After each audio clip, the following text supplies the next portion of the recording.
NJSBA is launching a new member portal and census.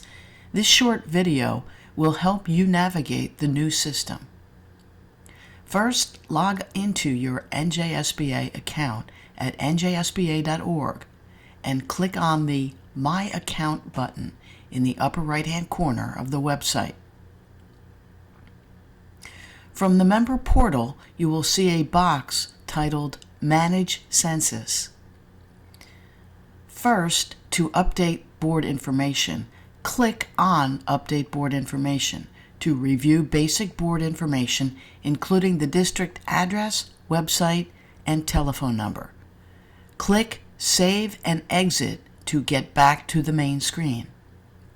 Second, to manage board members, click on Manage Board Members to edit current board member information and to add new board members. Third, click on Manage Board Leadership Positions to add current board members to leadership roles. And fourth, click on the Manage Board Staff link to add or remove staff positions from your census.